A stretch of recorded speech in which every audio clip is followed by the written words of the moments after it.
সোনা ফিরে পেয়ে এক পৌরার মুখে হাসি ফোটালো অশোকনগর থানার পুলিশ। প্রায় ৪৮ ঘন্টার মধ্যে ১,১০,০০০ টাকার সোনা বৃদ্ধার হাতে ফিরিয়ে দিল প্রশাসন।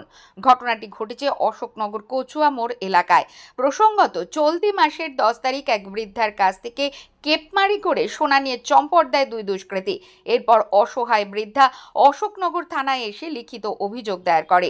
লিখিত অভিযোগের ভিত্তিতেই তদন্ত শুরু করে পুলিশ। অশোকনগর থানার ভারপ্রাপ্ত আধিকারিক চিন্তামণি নস্করের নেতৃত্বে এক তদন্তকারী দল গোপন সূত্র মারফত খবর পেয়ে ১১ তারিখ রাতেই দমদমের একটি ফ্ল্যাট থেকে দুই দুষ্কৃতীকে গ্রেপ্তার করে। এই দুই অভিযুক্ত হল বছর ৪৬-এর জয়দেব ঘোষ এবং অশোক চক্রবর্তী, বাড়ি দমদম গোড়াবাজার এলাকায়। তল্লাশিতে এদের কাছ থেকে উদ্ধার হয় একটি সোনার চেন ও একটি আংটি। এক সাংবাদিক সম্মেলনে আজ এই বিষয়ে এসডিপিও কি বলছেন শোনাবো। গত ইংরেজি ৯/৩/২০২৫ তারিখে কাকপুর নিবাসী, অশোকনগর থানার অন্তর্গত কাকপুর নিবাসী সন্ধ্যারানী পাল বলে জনৈকা, বয়স ৭২ বছর, থানায় আসেন এবং একটি লিখিত অভিযোগ দায়ের করেন। সেখানে তিনি বয়ান করেন যে ইংরেজি ৭/৩/২০২৫ তারিখে উনি কচুয়া যাচ্ছিলেন ব্যাংকে কাজে।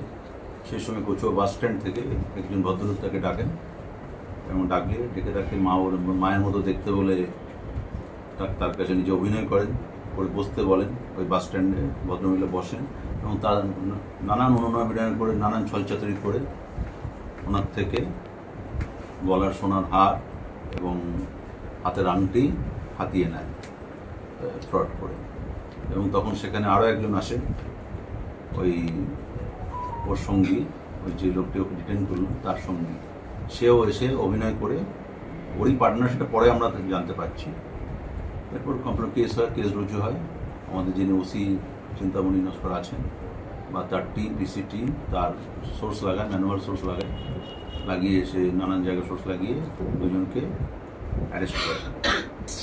অ্যারেস্ট করার পর তাদেরকে কোর্টে পাঠায়। গত ৯/৩/২০২৫ তারিখে এবং কোর্ট ৬ দিনের পিসি মঞ্জুর করে।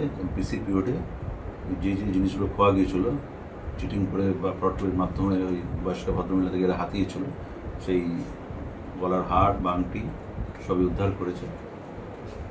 সেই মতো আজকে তাদেরকে আমরা রিটার্ন করি এবং তদন্ত আমরা পাচ্ছি। তাদের সঙ্গে আরও ১-২ আছে, সেগুলো তদন্ত চলছে। ওদের নামে কোনো অভিযোগ ছিল? আমাদের থানায় ছিল না, জানতে পারছি অন্যান্য জেলায় অনেক থানায় আছে। এর নাম আর বয়স? একজনের নাম হচ্ছে অশোক চক্রবর্তী, বয়স হচ্ছে ৬৩ বছর, বাড়ি হচ্ছে দমদম নরেন্দ্র হলের কাছে। আরেকজনের নাম হচ্ছে জয়দেব ঘোষ, বয়স ৪৬, বাড়ি হচ্ছে মসলন্দপুর, গোবরডাঙ্গা থানার অন্তর্গত। আজকে কি পিসি রিটার্ন যাচ্ছে? আজকে পিসি রিটার্ন যাচ্ছে। বৃদ্ধা শিলারানী পাল খোয়া যাওয়ার শেষ সম্বল ফিরে পেয়ে বেজায় খুশি। চিন্তামণি নস্কর সহ গোটা অশোকনগর পুলিশ প্রশাসনকে ধন্যবাদ জানালেন।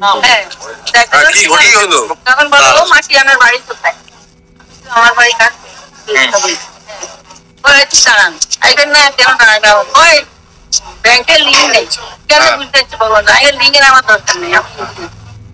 ও মা দাঁড়ান, কথা বলেছে। তারপর আমি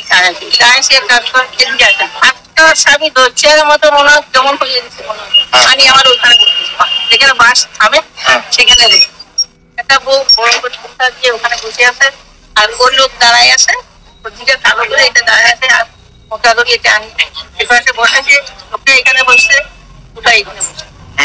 তারপর বলে টাকা পাইছি, বললো বলে আমার টাকা আমার দিতে হইব, আমার দিতে হইব। আমি তো বড় বড় হয়েছে, আমার আমি তো মা, আমি মায়ের গলায় হাত দিতে বলছে, আমার কোনো মুখ দিয়ে কথা শুনছে না। মায়ের গলায় হাত দিতে হবে, বাংটি দিতে হবে, কার লোকটা বলে, আমি তো কি হাত দিবি? আমি তো তখন মনে হয় না ঠিক জ্ঞান নেই, চোখ অন্ধকার চোখগুলো অন্ধকার। তারপর তো খুলে দিলাম, আংটি তো দিলাম, আমার মানি লেগেছে এনে করছে আমার